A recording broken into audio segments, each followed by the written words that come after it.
Assalamualaikum warahmatullahi wabarakatuh. Perkenalkan, saya Delia Winanda, NIM 213020672 dari kelas Matematika 3. Pada yang terhormat, Bapak dosen pengampu mata kuliah Administrasi Pendidikan, Bapak Muhammad Hasbi MAG, dan teman-teman sekalian. Sebelum saya memulai presentasi saya pada hari ini, ada baiknya kita melafazkan basmalah terlebih dahulu. Bismillahirrahmanirrahim. Baiklah, tanpa berlama-lama lagi, di sini saya akan memaparkan materi yang berjudul pengelolaan sarana dan prasarana pendidikan.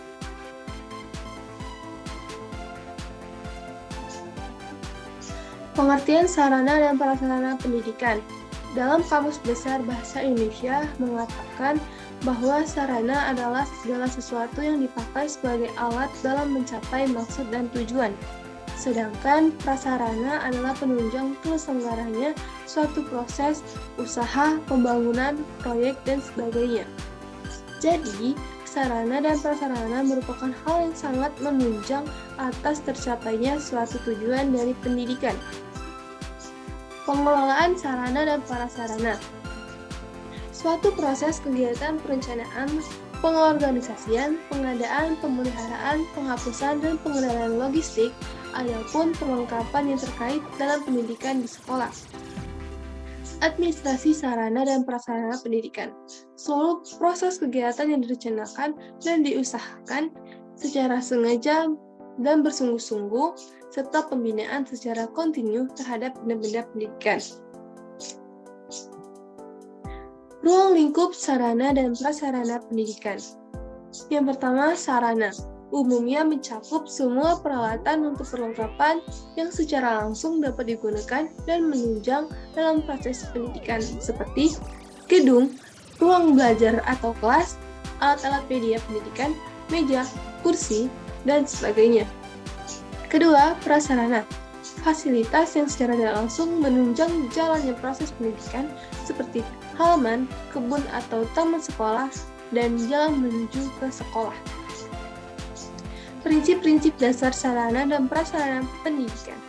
Menurut Humphreys, prinsip dasar dalam melakukan pengelolaan tersebut adalah sebagai berikut. Yang pertama, harus menggambarkan cita-cita dan citra masyarakat seperti halnya yang dinyatakan dalam filsafat dan tujuan pendidikan. Yang kedua, hendaknya merupakan pancaran keinginan bersama dengan pertimbangan suatu tipe hal yang cukup cakap yang ada di masyarakat. Ketiga, hendaknya disesuaikan dan memadai bagi kepentingan anak-anak dan anak didik. Perencanaan kebutuhan, pengadaan, dan pengembangan sarana dan prasarana pendidikan.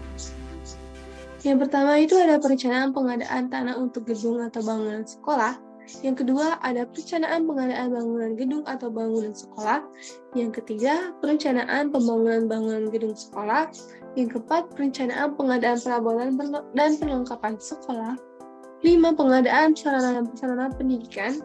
Yang keenam, inventarisasi sarana dan prasarana pendidikan. Yang ketujuh, pemeliharaan sarana dan prasarana pendidikan. Yang kedelapan, penggunaan sarana dan prasarana pendidikan. Yang terakhir itu 9, penghapusan sarana dan prasarana pendidikan. Perencanaan pengadaan tanah untuk bangunan sekolah.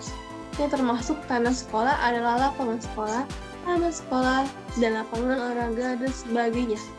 Tanah sekolah mempunyai syarat aman dan nyaman untuk ditempati. Apabila tanah tersebut cukup sinar matahari, tidak terlalu sinar dengan tempat-tempat keramaian dan keributan seperti pasar, bioskop, dan lain-lainnya, mudah dijangkau oleh anak-anak dan tidak terlalu jauh dari jalan raya. Dan yang keempat itu memungkinkan untuk memperluas untuk di masa yang depan. Perencanaan pengadaan bangunan gedung sekolah. Pengadaan bangunan dapat dilaksanakan dengan cara 1. Mendirikan, memperbarui, memperluas, mengubah dengan cara membongkar seluruh atau sebagian bangunan gedung. Yang kedua, membuat pagar halaman, jalan, pengerasan halaman, pemasangan pompa atau menara air, dan pengadaan listrik. Yang ketiga, kegiatan pekerjaan tanah yang meliputi perguruan tanah, perbaikan tanah, dan penyelidikan tanah. Inventaris sarana dan prasarana pendidikan. Inventarisasi adalah kegiatan pelaksanaan, penyelenggaraan, peraturan, pencatatan, dan pengurusan barang-barang yang menjadi milik sekolah yang bersangkutan dalam semua daftar investasi barang. Daftar itu sendiri antara lain: 1.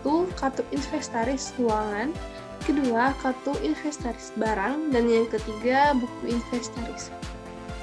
Tujuan inventarisasi yaitu tercapai tertib administrasi pengelolaan barang, terlaksanaannya penghematan keuangan, mempermudah dalam menghitung kekayaan, dan yang terakhir mempermudah pengawasan dan menyelamatkan barang. Perencanaan pembangunan gedung sekolah yang perlu kita perhatikan itu yang pertama, cara memilih letak dan menentukan luas tanah yang dibutuhkan. Yang kedua, mengusahakan, merencanakan, dan menggunakan biaya pendirian gedung sekolah. Yang ketiga, menentukan jumlah dan luas ruangan seperti ruang kelas, kantor, gudang, lapangan olahraga, kebun sekolah, dan sebagainya. Yang ketiga, cara-cara penggunaan gedung sekolah dan fasilitas yang efektif dan produktif serta pemeliharaan secara kontinu. Yang kelima, alat-alat perlengkapan sekolah dan alat pelajaran sekolah. Ada perencanaan pengadaan, perabotan, dan perlengkapan pendidikan.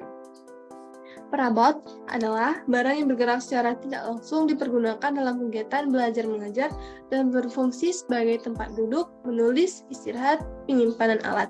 Contohnya, kursi, meja, lemari, loker, dan papan tulis. Pengadaan perabotan dilakukan sesuai dengan ketentuan yang berlaku dengan cara membeli atau menerima bantuan, hibah, atau hadiah. Penggunaan sarana dan prasarana pendidikan itu analisis terhadap materi pelajaran mana yang dibutuhkan alat atau media dalam penyampaiannya, terus seleksi menurut skala prioritas terhadap alat-alat yang mendesak, dan inventarisasi terhadap alat-alat atau media yang telah ada. Kita seleksi lagi terhadap alat pelajaran atau media yang masih dapat dimanfaatkan. Terus kita mencari dana atau bila belum mengajukan usul kepada pemerintah. Dan terakhir menunjuk seseorang atau bagian pembekalan untuk melaksanakan pengadaan alat tersebut. Terus ada penghapusan sarana dan prasarana pendidikan. Penghapusan perlengkapan ini bertujuan untuk 1. Mencegah atau membatasi kerugian yang lebih besar. Yang kedua, mencegah terjadinya pemborosan biaya pengamanan. Yang ketiga, membebaskan biaya dari tanggung jawab pemeliharaan dan pengamanan tersebut. Dan yang keempat, meringankan beban inventarisasi. Terus ada pemeliharaan sarana dan prasarana pendidikan. Pemeliharaan ini merupakan kegiatan penjagaan atau pencegahan dari kerusakan suatu barang, sehingga barang tersebut dengan kondisi baik dan siap dipakai. Terus ada penataan sarana dan prasarana pendidikan. Berikut ini jenis barang yang perlu ada di masing-masing ruangan. Yang pertama itu ruang kepala sekolah. Di ruang kepala sekolah itu terdiri dari gambar presiden dan wakil presiden, terus lambang negara, dan bendera merah putih, bendera kota atau kabupaten, dan teks Pancasila. Yang kedua, ruang TU atau ruang tata usaha. Terdapat papan statistik siswa, daftar guru dan pegawai, struktur sekolah atau market sekolah, kegiatan sekolah, daftar kegiatan kalender pendidikan, jadwal kegiatan kepala sekolah, dan 12 langkah kepemimpinan. Yang ketiga ada ruang guru, terdapat papan pengumuman, papan kegiatan, kalender pendidikan, daftar siswa, dan jadwal pembagian tugas guru. Yang keempat, ruang siswa, terdapat papan absen kelas, daftar pembagian tugas kelas, peraturan tata tertib kelas atau siswa, struktur organisasi, hiasan dinding, perlengkapan kebersihan, dan papan mading. Terus yang terakhir itu ruang lainnya, contohnya itu ruangan bimbingan, ruangan area, ruangan konseling, ruangan olahraga, dan ruangan perpustakaan. Dilengkapi dengan hiasan-hiasan gambar agar membawa suasana yang indah serta menunjukkan kekhususan ruangan tersebut. Terus yang terakhir dalam materi ini itu penataan perabotan sekolah. Hal-hal yang harus diperhatikan antara lain itu perbandingan antara luas lantai dan ukuran perabot yang akan dipakai dalam ruangan tersebut. Yang kedua, kelonggaran jarak dan dinding kiri kanan. Yang ketiga, jarak antara satu perabot dengan perabot lainnya. Yang keempat, jarak dari perabot meja dan kursi terdapat dengan papan tulis. Yang kelima, jarak dari perabot meja kursi paling belakang dengan tembok bekas. Yang keenam, arah menghadap ke perabot. Terus yang terakhir, kesesuaian dan keseimbangan. Baiklah, itu saja materi yang dapat saya sampaikan. Lebih dan kurang saya mohon maaf. Saya akhiri. Wassalamualaikum warahmatullahi wabarakatuh.